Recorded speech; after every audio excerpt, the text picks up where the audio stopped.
Hello दोस्तों, स्वागत है आप सभी का हमारे YouTube चैनल पर। मैं हूं ईशान शर्मा और आज दोस्तों एक ऐसे फैमिली के बारे में बात करने वाले हैं जिन्होंने पूरे बॉलीवुड को हॉरर मूवीज़ का चस्का लगा दिया था। दोस्तों इन भाइयों के बारे में दोस्तों कोई नहीं जानता और इनकी बात भी ज़्यादा नहीं होती है, क्योंकि ये भाई कब आए और बॉलीवुड पे किस तरह से छा गए ये भी एक लोगों के लिए सस्पेंस बना था, और किस तरह से ये लोग गायब हो गए दोस्तों वो भी लोगों के लिए आज तक सस्पेंस बना गया है। तो बना हुआ है दोस्तों, इसी पर मैं आज अपनी वीडियो बनाने वाला हूँ। और दोस्तों इनकी कहानी को मैं थोड़ा सा डिटेल में बताने वाला हूँ। तो दोस्तों आप जानते ही होंगे जैसे कि बॉलीवुड में हॉरर मूवीज़ का कल्चर देने वाले ये भाई जिनका नाम था रामसे ब्रदर्स। तो दोस्तों ये वही रामसे ब्रदर्स हैं जिन्होंने वीराना, पुराना मंदिर, दो गज ज़मीन के नीचे, डाक बंगला, पुरानी हवेली और बंदरवाजा, तहखाना जैसी सुपर हिट मूवीज़ बनाई थी और दोस्तों बॉलीवुड में रातों रात सनसनी फैला दी थी। यही नहीं, जब ये सात भाई टीवी पर एक टेलीविज़न शो लेकर आए अपना, जिसका नाम था जी हॉरर शो दोस्तों, जो कि 1993 से 2001 तक टेलीकास्ट हुआ था। दोस्तों इस शो ने भी काफ़ी सक्सेस हासिल की थी और दोस्तों ऐसा कहा जाता है कि किस्मत पलटते रातों रात देर नहीं लगती। ऐसा ही कुछ दोस्तों इन भाइयों के साथ भी हुआ। तो अब बात करने वाला हूँ दोस्तों इनके फेलियर की कहानी की। दोस्तों अगर शुरू से बात की जाए तो इन रामसे ब्रदर्स के जो पिता थे, एफ.यू. रामसे, वो फिल्म लाइन से ही जुड़े थे, जो कि शायद अंग्रेज़ों के टाइम में भी काम किया करते हों। और करते थे क्या दोस्तों, करा ही करते थे और वो काफ़ी पहले से जुड़े हुए थे, बट वो कोई मेकर नहीं थे। वो फिल्म लाइन में इसी तरह से कोई काम करते थे। तो दोस्तों उनके ये 7 बच्चे थे और जिनमें तुलसी राम से और श्याम राम से दोनों बड़े थे। दोस्तों अब इन्होंने अपने पिता से प्रेरणा लेकर ये फिल्म इंडस्ट्री से जुड़े और इन्हीं 7 बच्चों ने 1980 के दशक में बॉलीवुड में कदम रखा और सभी ने मिलकर काम शुरू किया। दोस्तों धीरे धीरे काम करते करते 1988 के दौर में इन्होंने एक वीराना जैसी खतरनाक मूवी बनाई, जो उस समय दोस्तों सबसे ब्रांडेड मूवी मानी जाती थी और आज भी उस मूवी को हॉलीवुड की एग्जॉर्सिस्ट लेवल की मूवी के टक्कर का माना जाता है दोस्तों। और लगातार इस तरह की मूवी बनाकर दोस्तों इन्होंने रातों रात सबको चौंका दिया था दोस्तों, और इतनी शोहरत पाई थी कि वो अनबिलीवेबल था दोस्तों उस समय। तो अब दोस्तों एक के बाद एक फिल्में आई और सभी हिट रहीं, पर 90 के दशक तक आते आते इनकी फिल्मों से दर्शक थोड़ा दूर होने लगे। तभी इन्होंने 1993 में एक कमाल का कमबैक किया। जैसा कि मैंने बताया था, इन्होंने टेलीविज़न की दुनिया में जब कदम रखा तो इन्होंने जी हॉरर शो जो बनाया था दोस्तों वो काफ़ी हिट रहा था। इसके 2 सीज़न आए और पहला सीज़न तो दोस्तों पब्लिक को पूरा क्रेज़ में डाल दिया था और 2000 और दूसरा सीज़न थोड़ा वीक था, बट वो भी 2001 तक, जब तक वो रहा तब तक ही रामसे ब्रदर्स छाए रहे। बट दोस्तों 2001 के बाद अब जैसे जैसे वीएफएक्स और टेक्नोलॉजी आई और बॉलीवुड में एक नया सा चेंज सा आया दोस्तों, और पब्लिक कुछ अब हॉरर कंटेंट से, एक ही तरह के कंटेंट से ऊब चुकी थी।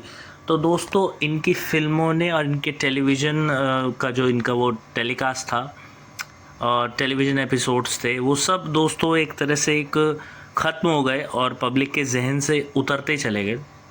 और दोस्तों इसी तरह से इनका फेलियर भी स्टार्ट हुआ, जो कि अब बिल्कुल ही गुमनामी के रास्ते पर चला गया था दोस्तों। और 2019 में दोस्तों ये श्याम राम से जो हैं इनकी भी डेथ हो गई थी और उसके बाद इनके जो सभी फैमिली के जितने भी सदस्य हैं, जो भी अगली पीढ़ी भी थी, उनका फिल्म लाइन से कोई ख़ास कनेक्शन तो था नहीं।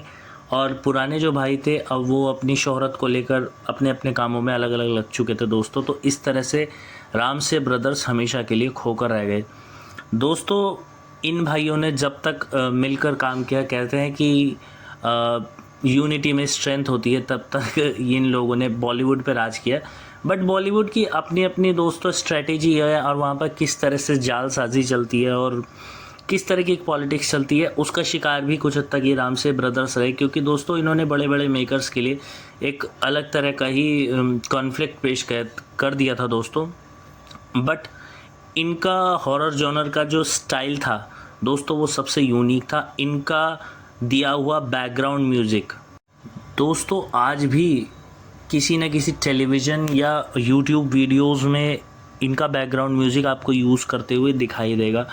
और जैसे ही इनका वो हॉरिबल वाला बैकग्राउंड म्यूज़िक बजता है तब सब लोगों को याद आती है कि 90s में इस तरह की फ़िल्में और शोज़ का दौर था।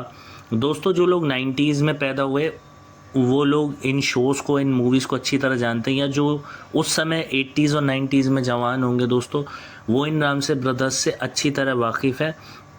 और दोस्तों ये नाम कोई बहुत पुराना भी नहीं है, ऐसा नहीं है कि ये लोग कभी चलन में नहीं रहे या कोई बात रही दोस्तों, क्योंकि आते आते 2002 में आई थिंक विक्रम भट्ट ने राज जैसी मूवी बनाकर दोस्तों बॉलीवुड में एक अलग सा एक वो ले आए थे।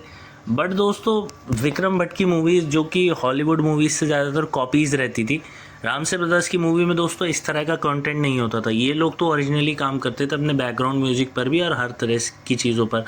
दोस्तों कुछ कमी रहती थी तो इनके म्यूज़िक में रहती थी। और एक जो इनका वीक पॉइंट था दोस्तों उस समय की ऑडियंस जो कि पूरी तरह से निगलेक्ट करना चाहती थी दोस्तों, वो था इनका अडल्ट कंटेंट, क्योंकि इनकी मूवीज़ को बी ग्रेड में डाला जाता था दोस्तों। बट बी ग्रेड होने के बाद भी लोग इनकी मूवीज़ के इतने दीवाने थे कि अडल्ट कंटेंट होने के बाद भी लोग इनकी मूवीज़ को देखना पसंद करते थे। बस एक ये नेगेटिव पॉइंट रहता था कि हाँ अडल्ट सीन है, वल्गर सीन है। और दोस्तों आज 2025 में तो शायद ये थोड़ा कुछ वो ना लगे, जहाँ वेब सीरीज़ का दौर है तो लोगों को इतना बुरा ना लगे कि एडल्ट और क्या होता है यार, थोड़ा बहुत तो चलता है। बट उस समय दोस्तों ये सब ठीक नहीं माना जाता था और इसीलिए शायद रामसे ब्रदर्स की मूवीज़ में एक ही जैसा कंटेंट भी रहना और इस तरह के एडल्ट सीन रहना, ये भी इनकी फेलियर में एक मेन रीज़न बना था दोस्तों। बट दोस्तों रामसे ब्रदर्स अपने आप में एक बहुत बड़ा नाम था और सातों भाइयों की सक्सेस और फेलियर की कहानी हमें कुछ ना कुछ सिखाती है और कुछ बताती है दोस्तों। तो ये थी आज रामसे ब्रदर्स की कहानी। दोस्तों आपको कैसी लगी ये कहानी? आपने इनकी कौन सी मूवी देखी है, कौन सी आपकी फेवरेट है, कौन सी आपको बहुत ज़्यादा बुरी लगती है, वो आप कमेंट सेक्शन में बता देना। और दोस्तों किस किस ने जी हॉरर शो देखा है ये भी मुझे बताना। दोस्तों इनके जैसे मेकर्स आज के टाइम में तो नहीं है और बॉलीवुड में नहीं है दोस्तों, क्योंकि विक्रम भट्ट उस लेवल के डायरेक्टर नहीं है, क्योंकि वो सिर्फ हॉरर एलिमेंट थोड़ा लिमिटेड ला पाते हैं। और दोस्तों इसी के साथ मैं वीडियो को एंड करना चाहूँगा।